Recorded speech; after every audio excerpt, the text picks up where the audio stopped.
Hello and welcome to episode 2 of Easto Talks. Today's talking points are going to be the performances of the week. We've seen two very smart newcomers hit the circuit. A hot topic, dress codes. We'll be talking about dress codes at the races. We'll be touching last night's Brigadier Gerard meeting at Sandown and also a preview of the weekend's racing ahead. There's been two very smart performances this week, both from debutants. The first one, well, it was actually last week on Sunday at Ripon, a horse called Azandar, a lovely Memas colt of George Bowie's. And I know a little bit about this horse because he went to the Craven Breeze Up sales only last month, and I was at the sales buying on behalf of a client. And I saw this horse a couple of weeks before it went to the sales because he was consigned by Roger Marley. Roger Marley is only a couple of miles away from me and he is Church Farm Stables. Very good consigner. He's consigned a lot of good horses in the past, you better believe it. Memas himself, Global Spectrum, and obviously this horse now. So I saw him work at Rogers and he had an electric turn of foot. He looked like what I would say is an Ascot 2-year-old. He was everything you could want from a 2-year-old. He was fast, he knew his job, and I think there's a little bit more scope for the future as well. Anyway, he went to the sales and he didn't breeze as well as a lot of people would have thought. He was only 132nd fastest out of 202 horses, but you can forgive him for that. That day at the breeze up, the ground was very soft, but he's a proper sprinting type. He's a fast ground horse. He's a lovely mover, and he wouldn't want soft ground. So you can forgive him for the moderate time on the breeze ups. But he made his debut at Ripon on Sunday and he won the race. He won by 12 lengths. He never looked like getting beat. It was a mighty performance under William Buick and he provided the highest racing post rating from a newcomer in 16 years. The first one since a horse called Great Barrier Reef who finished second in none other than the Gimcrack on only his first start. So he won the race at Ripon by 12 lengths, highest racing post racing in 16 years from a debutant, obviously, and he couldn't have been more impressive. He's going to the Coventry at Royal Ascot now. As soon as the race at Ripon finished, he was 10 to 1 for the Coventry, and now he's around 7 to 2, 4 to 1 second favourite. But I'd like to wish his new connections the best of luck. Obviously, he went to the sales. Hindsight's a lovely thing. I wish we bought him. He made 160,000 guineas, and I'd just like to wish his connections the best of luck for Ascot and going forward. Another horse which went straight into my notebook was a filly which ran yesterday, a horse called Alasifa. She's trained by John and Tady Gosden. She's owned by Shadwell, and she was ridden by Dane O'Neill. In the early stages of the race, she was quite keen. Being by Frankel, you can expect that. And Dane O'Neill soon managed to switch her off, raced fairly wide, and then in the home straight, when he pressed the button, she flew. She flew like the proverbial missile. She went clear, winning the race by 4 3/4 lengths. She was clear of a horse rated in the mid-70s, but it was more the manner she did it. It was the composure she had, going forward, no thinking about it, going forward as if she knew her job, as if she was a hardened Group 1 performer. Will she get a run before Ascot? I am not convinced. She's very well bred though. Look, she's by Frankel, half-sisters to no other than Ortard. But will she get a run before Ascot? It's unlikely. And if I was in the Connections boots, it'd be likely we go up to 1.5 miles from 10 furlongs. And a race like the Ribblesdale would be perfect for her. And look, if she goes on and runs well, wins that race, I can imagine I'd be taking her to a race just like the Yorkshire Oaks and being trained by John Gosden. I can imagine she'll probably go down the Enable route, but we're probably jumping the gun a little bit too far there. She's only ran once, first time out, but she was mightily impressive. I would say I haven't seen a more impressive debutant this year, but there was one earlier in the week. But this is at the other end of the spectrum. This is a staying filly. Obviously, the other one is a 2-year-old sprinter. But I know a nice horse when I see one, and this is definitely a horse going places. For me, I would take her straight to the Ribblesdale and then see how she goes from there. But she has every right to go to Ascot, and hopefully, obviously, providing she's come out of her race yesterday well, It'd be very interesting to see where connections go. Before I get on to talking about last night's Brigadier Gerard meeting at Sandown and also the weekend's racing ahead, I would just like to touch on a very hot topic which has been in circulation recently, and that is dress codes at the races. Personally, I am somebody who likes to get well dressed up for the races, you know, go in for the day out, look my best, and I can imagine a lot of people watching this will agree with me. However, a few months ago, if you follow the news, you will know that the Jockey Club, all the Jockey Club racecourses have scrapped dress codes, and at first I thought this was a massive mistake, and I personally still think it is a mistake, because obviously it's a British sport. As I've said, I like to get well dressed up for the races, and a lot of people like to do the same, but it's a British sport. Remember where we come from. We're on this fantastic island. You don't want to be being scruffy at the races. You need to look your best and put a bit of effort into it. But I was very worried at first, because the first time I went to the races, obviously the Jockey Club racecourses, so Newmarket, Epsom, Cheltenham, all them racecourses have now scrapped the dress code, and when I first went to one of them I was a bit worried, because obviously I've put the effort into it and I didn't want to go there and seeing people who were scruffy not putting any sort of effort into it. And in all honesty, I didn't notice a difference. Everyone had still put the glad rags on, put the best clothes on, and there for the day out, as if nothing had ever happened. So I think it's brilliant that people are still getting well dressed up. But a couple of different racecourses, so York and Ascot, for example, you must wear a collar and a tie if you're in the premium stand at York, the county stand. And I was actually at York the other day. York is obviously very strict for dress code, which I strongly believe in. Nothing wrong with that at all. I was at York the other day. I was in the restaurant and I nipped out for a cigarette, and I didn't put my jacket on. And the kind man on the gate said, "I'm sorry." He politely asked me to go back and put my jacket on so I could go outside, which was absolutely fine, and I did that. I complied, absolutely no problem.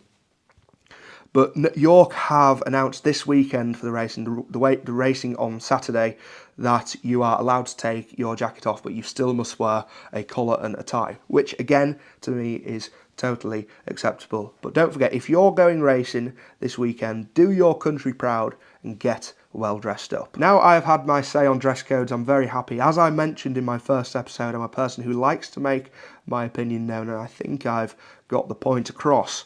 Last night there was some very good racing at Sandown with the Brigadier Gerard meeting. If you were there, it looked lovely. The weather was perfect. A few favourites won, so you probably made a few quid for yourself.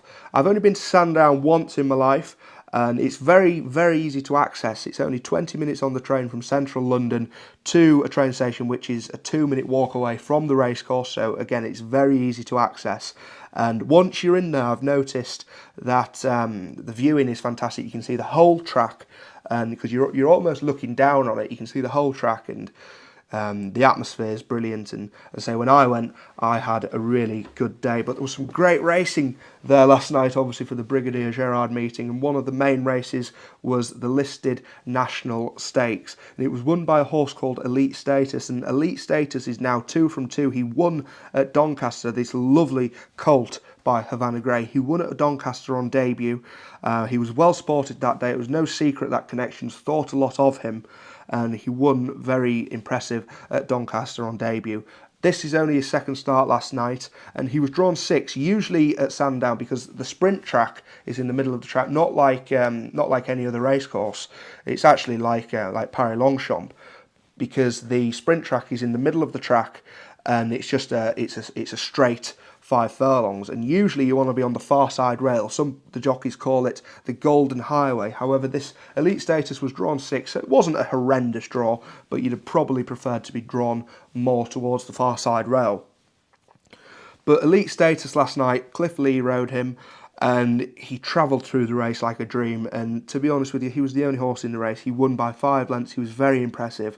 And this lovely colt, trained by Carl Burke, is now heading for the Norfolk. He's as short as 2-1 for the Norfolk at Royal Ascot, and I wouldn't know where else you would take him now, because he did it so well yesterday. I can imagine that is the only race for him. His raw speed is this horse. He's a proper 2-year-old, and I can imagine Connections will just be wanting to make him hay while the sun is shining.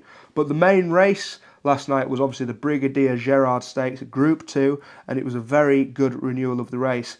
The top 2 in the market was Hookham and Desert Crown. Desert Crown was the 2-5, the 5-2 on favourite, red hot favourite, and Hookham was 5-1. The last time both of these horses were seen was at Epsom last year. Hookham won the Coronation Cup. He won the race, quite impressive that day, but he got injured after the race, and there was a lot of talk about him being retired to stud and obviously not racing again. However, connections have thought different. Owen Burrows, a fantastic training performance. He's got him back and ready, up and running back into group races. And also Desert Crown, he was a very, very impressive winner of the Derby last year. And again, he got injured after the race and made his reappearance last night. This race last night, they had a fantastic set to these two horses. The two horses everybody wanted to see. Obviously, Desert Crown was the red-hot favourite going into the race, but Hookham was also fancied. However, both of them hadn't ran in almost a year. The race panned out as a lot of people would expect. They went a moderate, medium gallop early on, and then it turned into a bit of a sprint finish where Desert Crown and Richard Kingscote, they went forward to the front and looked like the race was put to bed, and Hookham came late and was very, very game and just got him late on the line. But it was a great performance from both of these two horses. They pulled 4.5 lengths clear of third, and if you're connected to either of these horses, you'd be very, very happy with what they did, because they were up against race-fit horses. But as I say, both horses got injured at Epsom last year. Both of them came back in this renewal. They met, and I can imagine they'll both be meeting again, probably at the Sandown Eclipse in July, which again will be a very, very good matchup. But Owen Burrows especially, I thought he did a fantastic job of getting Hookham fit back to his best, and obviously it paid dividends last night with them lifting the trophy of the Brigadier Gerard Stakes. This weekend we have got some very good racing on show. The first races I'll be talking about is the Irish Guineas, then I'll move on to the Temple and the Sandy Lane at Haydock, and then I will be mentioning a handicap at York, a very competitive sprint handicap. But the first race, this is actually my nap of the weekend. This is a horse called Royal Scotsman. He runs in the Irish 2000 Guineas. I was very keen on Royal Scotsman in the English 2000 Guineas when he finished third. However, he didn't have a prep run before that race, and he was very keen in the early doors, and then he ran on late on ground what was probably a little bit too soft for him as well. He goes over to the Curragh this weekend, and Jamie Spencer takes the ride, and Jamie Spencer's like Marmite. Some people hate him. Well, hate's a strong word. Some people dislike him, and some people love him. Me personally, I think he's mustard. I think he is a brilliant jockey. If I was having a horse on the big stage, Jamie Spencer is one of the first people I would be calling up. Royal Scotsman is around 2-1 for the race tomorrow. I think the race will cut out perfect for him. He has to reverse the form with High Royal. Personally, I don't think that'll be a problem. High Royal went into the English Guineas race fit off the back of another run. He finished second, running a big race, and Royal Scotsman wasn't far behind him. But Royal Scotsman, as I say, was his first run of the season, and he's very much entitled to come on from that run. And while we're at the Curragh, I will talk about the Irish 2000 Guineas. Obviously, the British 2000 Guineas, we saw Morge win the race under Oisin Murphy, and Morge and the runner-up, which is the favourite for this race here, horse of Dermot Wells. She was obviously second to Morge in the British 2000 Guineas. Tahira, she is red-hot favourite for this race. She's 1-2 favourite. I personally think she will win the race. Look, she was a long way clear of third in the British Guineas, and I really can't see her getting beat in this race, in all honesty. I think she'll win the race. My next best horse of the weekend is in a very competitive race at York. This is a horse called Corker. He ran at the Dante meeting, and again, a very hot handicap. He is around 5-2. You can get 3-1, and 100-30 is actually on offer with some bookmakers. He runs in the 240 at York on Saturday. He was very unlucky not to win last time out. This is a horse who's been highly tried. He has been running at a higher level, and he's dropped down. Obviously, he didn't manage to win a listed race or a group race, and he's gone back into the handicaps, and I think this race tomorrow is a good opportunity for him to get rolling again. He's drawn 10, and there's a lot of pace surrounding the race, especially in stalls. Stalls 12 there's pace, stall 9 there's pace, so he's around the pace. He's a horse who usually isn't that fast away, and he will be doing his best work at the end. York Legend Copper Knight is in the race. He's dropping in the handicap, however he's getting older now. He's 9 years old. He's down to a mark of 85 actually, but I can imagine he'll be blazing a trail, and personally I think it will set up for the closers, and I think Corker won't be that fast away, but he will be doing the best work at the end. At Haydock, we have got some brilliant racing this weekend. I love Haydock. I think it's a brilliant track in between Manchester and Liverpool. It's not too hard to get to, and we've got some great racing on show. The first race I'm going to touch is the Sandy Lane Stakes, and the red hot favourite for the race, Little Big Bear. He's 11-8. You can get as big as 7-4, but if the money keeps coming for him, I can imagine he'll soon be even money looking at this. Little Big Bear is the favourite for the race. There's only 8 horses go to post. Little Big Bear was very impressive last year as a 2-year-old. Everybody thought he was the big talking horse, should I say, and he's superior to the highest rated horse in this race.